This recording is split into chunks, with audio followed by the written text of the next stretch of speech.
Hello, c'est Lily de License to Quilt. Je suis très contente de vous revoir sur ma chaîne. Aujourd'hui, on va faire un projet un peu faramineux. En fait, je vais vous montrer exactement comment on va bâtir un quilt. C'est-à-dire, une fois qu'on a fini à coudre le patchwork et le dos du quilt, la période d'assemblage, le fameux sandwich dont je vous ai parlé, je vous l'ai même montré, mais sur un mini quilt. Aujourd'hui, je vais vous montrer sur un quilt en dimension grande, donc un quilt en dimension réelle. Ce qu'il faut pour assembler un quilt, déjà le matos, c'est d'abord de la bande adhésive qu'on utilise pour fermer les cartons, vous voyez, ordinaire. La colle temporaire est optionnelle, vous n'avez pas vraiment besoin, mais bon, je l'ai mise ici au cas où, je vais vous l'expliquer. Un crayon marqueur, j'utilise toujours mon stylo friction parce qu'il n'y a pas de danger que ça reste sur le tissu. Une haltère, et oui, une haltère, celle-ci, la mienne, pèse 3 kg, je l'ai achetée sur Amazon. Et puis des épingles à nourrice à gogo. Donc, il nous faut aussi un espace de travail. Moi, personnellement, je n'ai pas de table de couture, je n'ai pas atelier à couture, j'ai rien du tout. Donc, je me sers de mon salon et j'étale tous mes couches par terre. Donc, si vous avez un salon chez vous, avec un sol que vous pouvez libérer un petit peu, passez un coup d'aspirateur et c'est bon, c'est votre studio de couture. Donc, je me mets au travail et on se voit tout de suite. Donc voilà, on commence à assembler notre quilt. La première chose que j'ai faite, j'ai étalé par terre, donc sur le carrelage, le dos de mon quilt qui est mis avec la jolie face du tissu, bien entendu, vers le bas. Comme vous voyez bien, j'ai dû attacher 2 largeurs de mon tissu pour arriver à construire un dos de quilt assez large pour mon projet. Et j'ai utilisé les bords de fabrique du tissu pour coudre droit. Par contre, je ne me suis pas du tout cassé la tête avec les coupes extérieures. Je m'en fous, de toute façon, c'est des excès qui vont être éliminés à la fin. Donc, il va falloir maintenant fixer le tissu par terre de manière à ce qu'il soit parfaitement plat, qu'il ne fasse pas des plis, parce qu'une fois qu'on aura mis le molleton et le top du quilt par-dessus, on ne verra plus ce tissu-là. Donc, il faut qu'on s'en assure qu'il reste bien en place et qu'il ne fasse pas des plis. C'est là où on va se servir de la bande adhésive. On va faire le tour de mon tissu avec la bande adhésive. Et donc ça, c'est la partie la plus sportive de l'assemblage d'un quilt, à mon avis. Pour l'avoir faite maintes fois, ça vaut une séance de Zumba. Donc, je me prépare et je vais vous montrer comment on fait. Donc voilà, je coupe un morceau de ma bande adhésive et je commence dans un endroit où j'ai un bord de fabrique, d'accord, qui ne va pas se déchirer. Donc je commence par mettre ma bande ici, quelque part. Je commence quelque part, peu importe où, d'accord. Et après, je vais me déplacer plus loin, disons à distance de 1 mètre. Vous voyez, j'essaie de tendre un petit peu le tissu. Je ne tire pas dessus comme une malade, mais il faut qu'il ne fasse pas des plis. Donc, on va dire qu'au milieu de la distance ici, je vais mettre encore une bande. Hop, voilà. Cette bande-là, elle est très bien parce qu'à la fin, quand on devra la décoller, elle se décolle très facilement et sans, oh là là, et sans détruire le tissu. Donc, je m'assure que tout est droit et je mets un bout de bande adhésive ici. Non, c'est pas bien. Si c'est pas bien, on décolle. Ça arrive très souvent, ça. Voilà. Et j'avance. Encore un peu. Encore un bout de bande.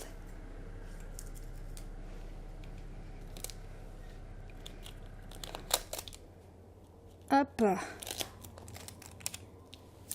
Voilà. On va passer de l'autre côté maintenant. Donc, j'ai assuré un côté. Je passe au suivant. J'ai besoin que tu enlèves du tissu parce qu'il faut que je tire. Voilà, ça c'est le caméraman. Donc ici, je vais commencer pareil, donc près du coin.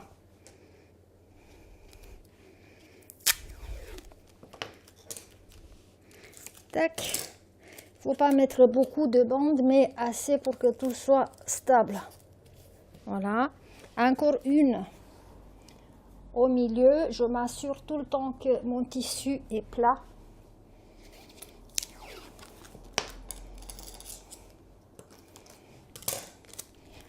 Hop. Par contre, voilà, c'est bon. Hop. Non. Voilà.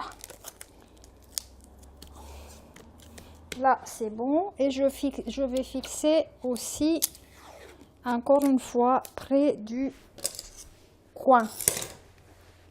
Bon, c'est par terre, hein, donc c'est ce que vous allez faire aussi. Je ne saurais même pas comment travailler sur une grande table, tellement je me suis habituée de travailler par terre.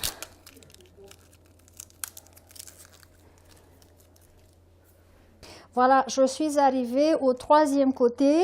J'ai déjà deux côtés fixes, donc je peux me servir de mes pieds pour tirer un petit peu. Et donc je vais mettre une bande ici.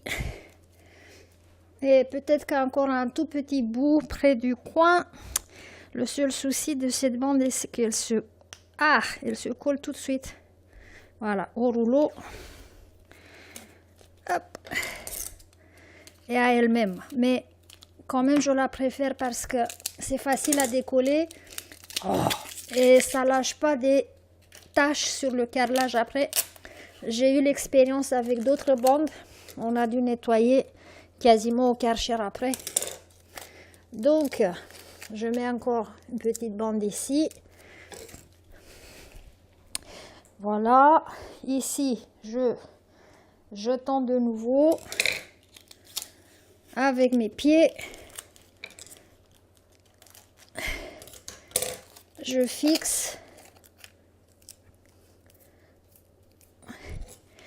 Et je me rapproche du dernier coin. Vous voyez, c'est très bien. Cette bande-là, elle sait qu'on filme. J'ai l'impression qu'elle fait exprès pour m'embêter. Hop. Oh là là, voilà. Et enfin, le dernier côté. Le dernier côté, je vais mettre juste deux morceaux.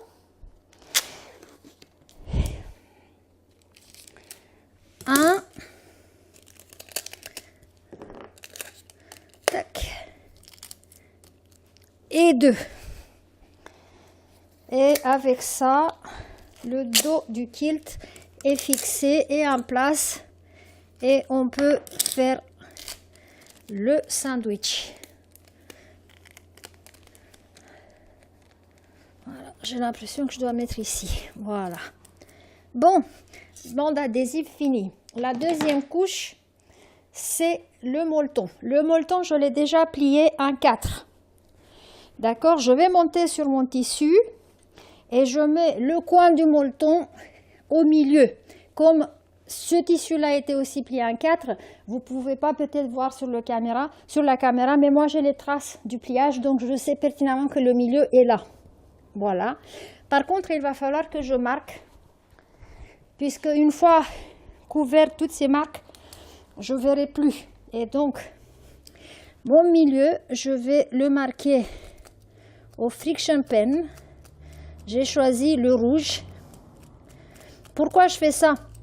Le molleton va couvrir le tissu en bas.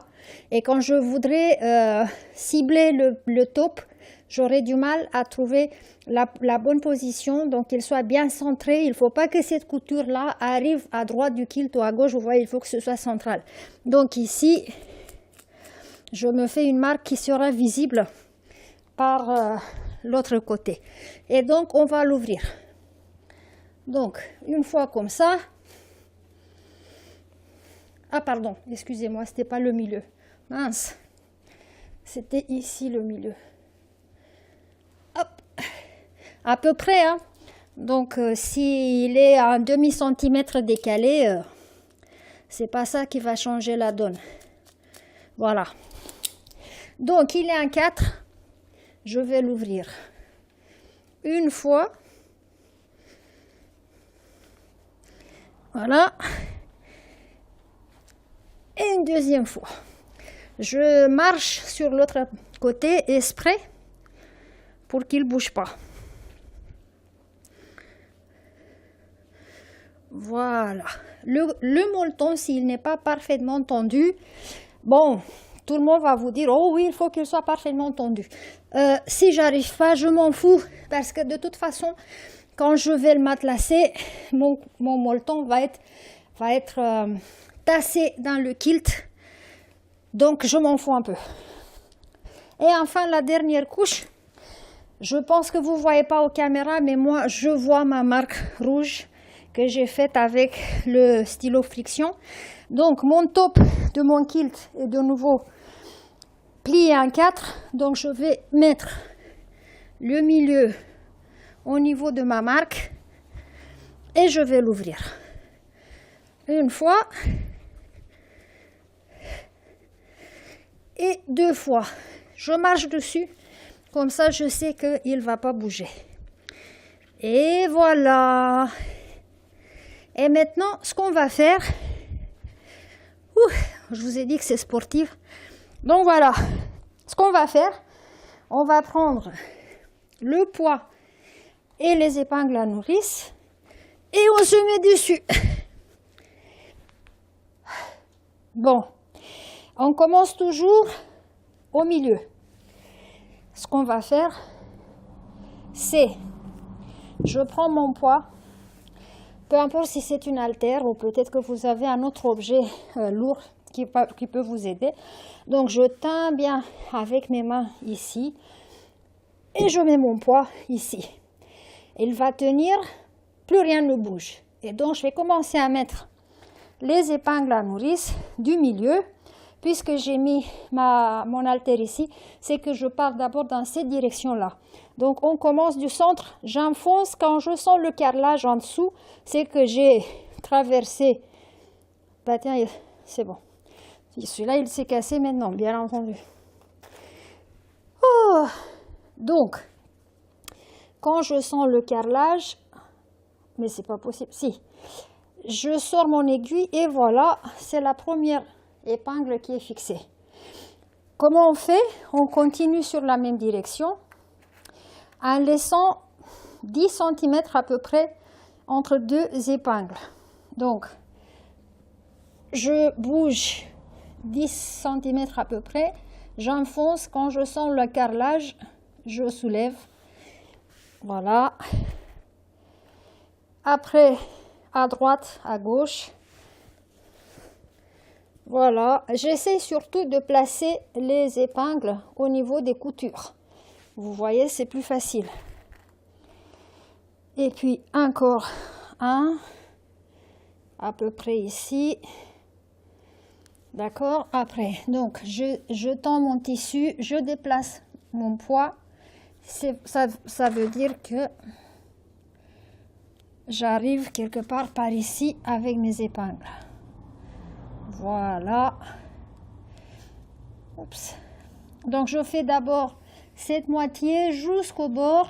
Après, je retourne mes fesses, je m'assois à l'envers et je fais dans l'autre sens. Donc, voilà, je mets encore une avec vous et après, je vais faire toute seule. Donc, j'ai 1, 2, 3, 4, 5.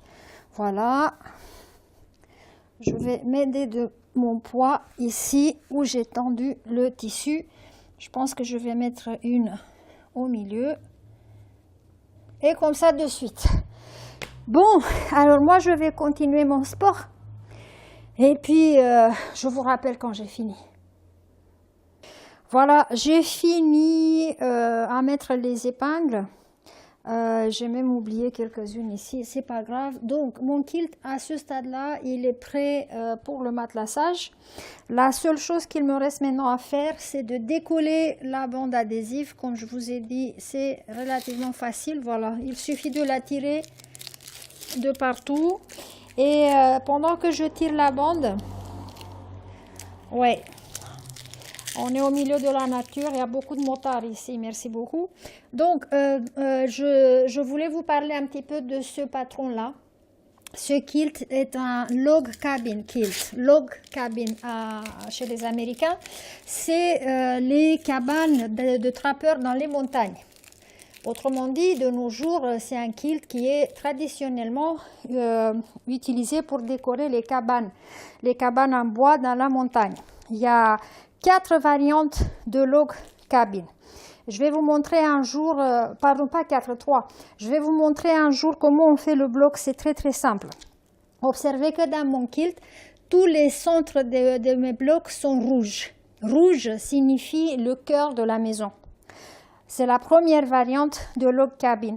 Quoi que vous mettez autour, le centre toujours rouge signifie le cœur de la maison. La deuxième variante, c'est le log cabin avec le centre jaune. Ça signifie la lumière dans une maison.